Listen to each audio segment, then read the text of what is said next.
qual é a sua opinião sobre o agnosticismo?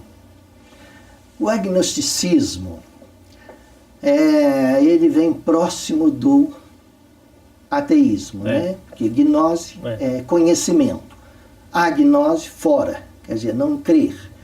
Mas eu tenho falado para alguns amigos agnósticos, que aí, depois que eles veem que eu sou mais aberto, eu descubro aquilo que eu não descobria antes também, né? Na realidade, eu costumo dizer, meu amigo, você é muito mais crente do que eu. Porque você está olhando para um Deus que você olha, se ele existe, ele é muito alto. E eu estou vendo aqui no meu conviver diário as pessoas colocando esse Deus num nível tão baixo. Deus me falou, Deus mandou, Deus me... Sinceramente, perdão os meus amigos que estão me ouvindo desta crença, mas nós precisamos de olhar para um Deus que seja Deus mesmo, um criador de tudo isto. Eu vou trazer ele a nível de um ser humano aqui? Não posso fazer isso não. Teve uma vez uma entrevista com uma freira, eu não lembro em qual emissora, que até a freira falou um certo momento, é preciso deixar Deus um pouco de lado, né? E você mesmo resolver seus próprios problemas. Plenamente. Né? Que a gente está colocando Deus, tudo Deus. A pessoa tem uma ideia lá. Eu costumo dar muito a ilustração.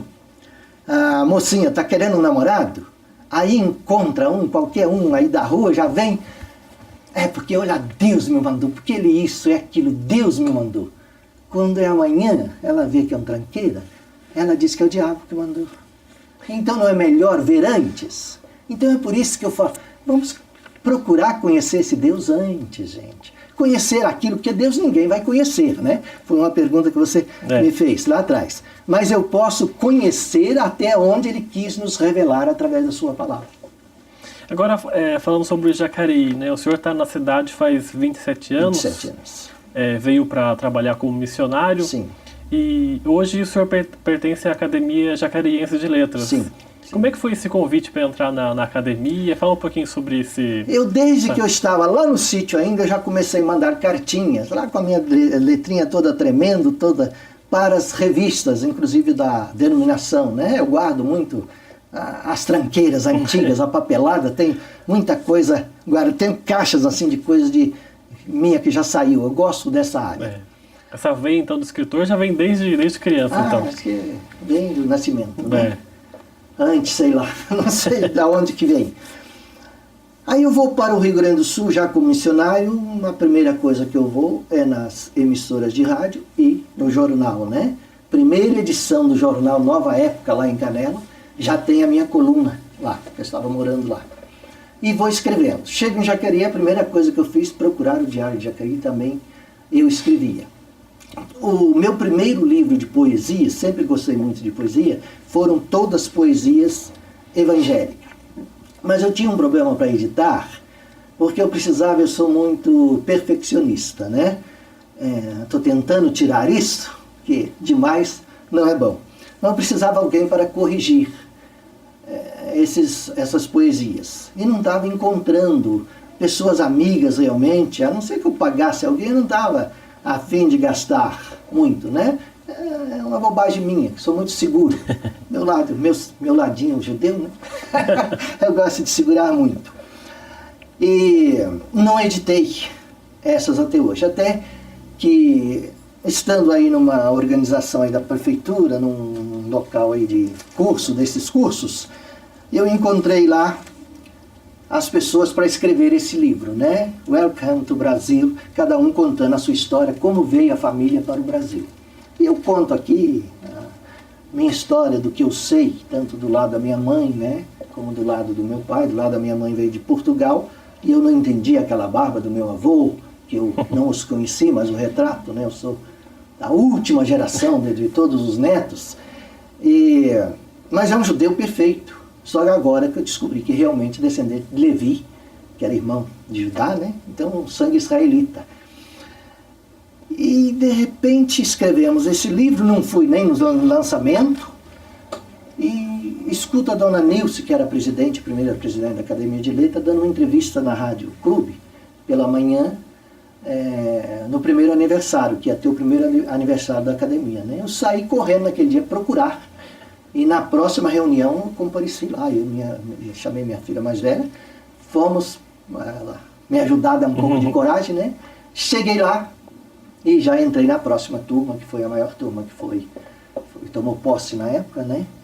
A segunda turma, foi uma turma grande, e estou lá até hoje. E aí eu comecei a escrever também, ver o lado, as ilustrações. Eu sempre ensinei assim o Evangelho contando historinhas, né?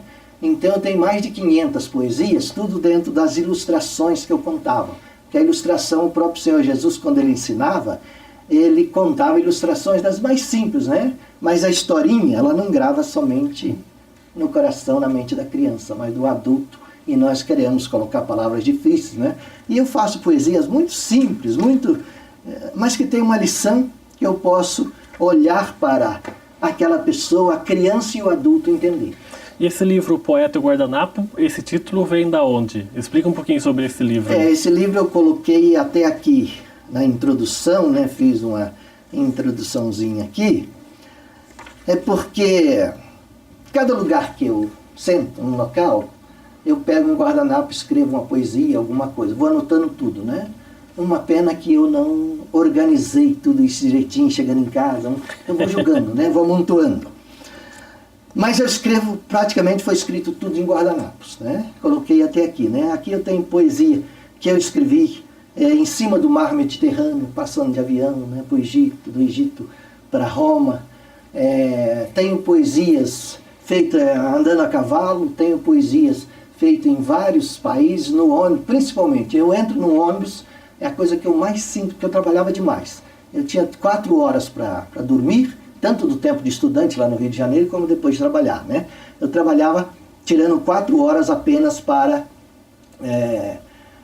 descansar. Era o tempo que eu tinha. Foi uma correria muito grande. Eu era um escravo da religião, na realidade. E eu ia escrevendo. E agora eu peguei o costume, né? Todo lugar que eu vou, já que eu fiz até esse título, que alguém me apoiou, falou, que título legal. E realmente eu escrevo. Você me vê no restaurante, eu estou escrevendo no guardanapo, né?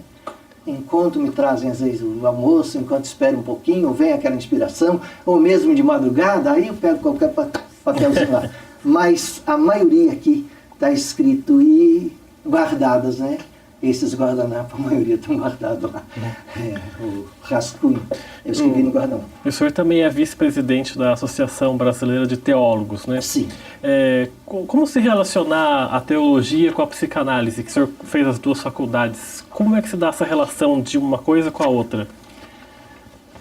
Todo contrito que existe com a ciência e a religião e a fé, o nome que quiser dar, não existe realmente contrito nenhum. O que existe é cabeça humana querendo combater o outro, né? Eu era sectarista de uma denominação evangélica. Vi falar que todas as outras aí, fulana tem essa heresia, fulana é aquela heresia que não acaba mais. Essa é do diabo, aquela é do demônio, aquela é do capeta. Mas quando eu me vi, eu creio até que Deus está nesse meio de permitir, eu não podia morrer enganado desse jeito. Eu comecei a pesquisar as demais pessoas e encontro tanto quem não vale nada em qualquer lugar, mas encontro também uma fé viva em todas elas. Por isso que eu não ando falando mal. Eu creio que é o reino de Deus, mas não a igreja em si do jeito que está. Mas eu não posso falar mal de uma coisa que realmente está recuperando muitas vidas e ajudando um aqui e ali. A psicanálise, a psicologia, várias terapias é a mesma coisa.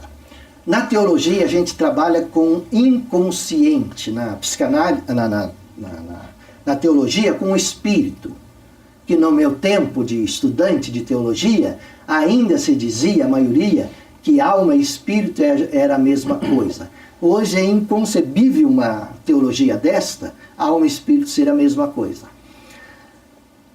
Chegando na psicanálise, nas várias teorias que vai ao inconsciente, qual a diferença do espírito para o inconsciente, para o subconsciente de outros, para a espiritualidade? É aquele eu interior que realmente, ou a mente reativa que eu trabalho numa outra, que é a terapia que eu gosto mesmo de trabalhar com as pessoas, ela trabalha com a mente reativa, que grava todas as coisas, mas fica escondido, até ser reestimulado. Eu fico olhando, Rodrigo, a Bíblia e a psicanálise, se não tivesse havido essa igreja instituída como reino humano, de misturar com a política, de comprar patrimônio. Olha, se é reino de Deus, é superior a tudo isto. Se não houvesse este lado, não precisaria de terem descoberto nem psicologia, nem psicanálise, porque aqui está, a Bíblia está perfeita.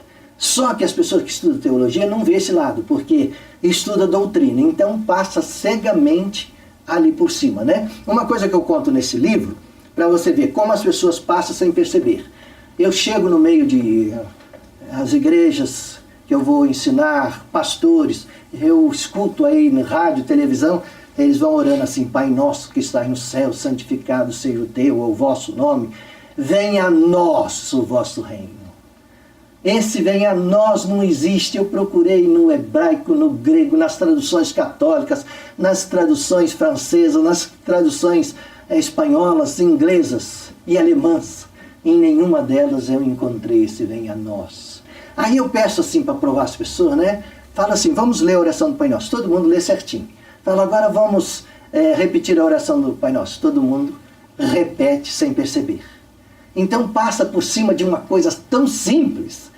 Estou dando como exemplo, para ver em cima de tantas coisas profundas que tem na Bíblia, que a Bíblia é um código, que ela está escrita nas linhas, entre as linhas, debaixo das linhas e cruzando como uma palavra cruzada. Tem revelação de Deus, como hoje estudo esse lado. Eu creio que inclusive a nossa vida, o nosso nome está escrito lá, se for procurar num código da Bíblia. O certo então é, como é que é? Não é venha a nós o vosso reino, é o quê? Então? Venha o teu reino. O venha a nós foi um bairrismo que a Igreja Católica colocou, não sei quando na história, né? Mas venha a nós. Olha, nós estamos aqui, venha a nós. Mas o Pai Nosso não é venha a nós, a eu e você. É orando por todos os irmãos da terra. Ah, mano, mas é filho de Deus, só quem aceita aqui nessa igreja e batiza. Essa é a grande heresia que dão como verdade, né? Olha, como eu poderia existir sem a mão desse Deus que já criou essa natureza? Ele está por cima de tudo isto, mas criou esta natureza para agir deste jeito. Como poderia eu existir sem ser filho deste Deus? Tá certo, doutor Kleber. Eu queria agradecer sua presença no nosso programa. Parabéns pela carreira. Obrigado pela sua entrevista. Obrigado, Rodrigo. E sempre que quiser, pode contar conosco. Tá Obrigado. Bom? O programa Gente em Destaque fica por aqui. A gente volta numa próxima oportunidade. Até lá.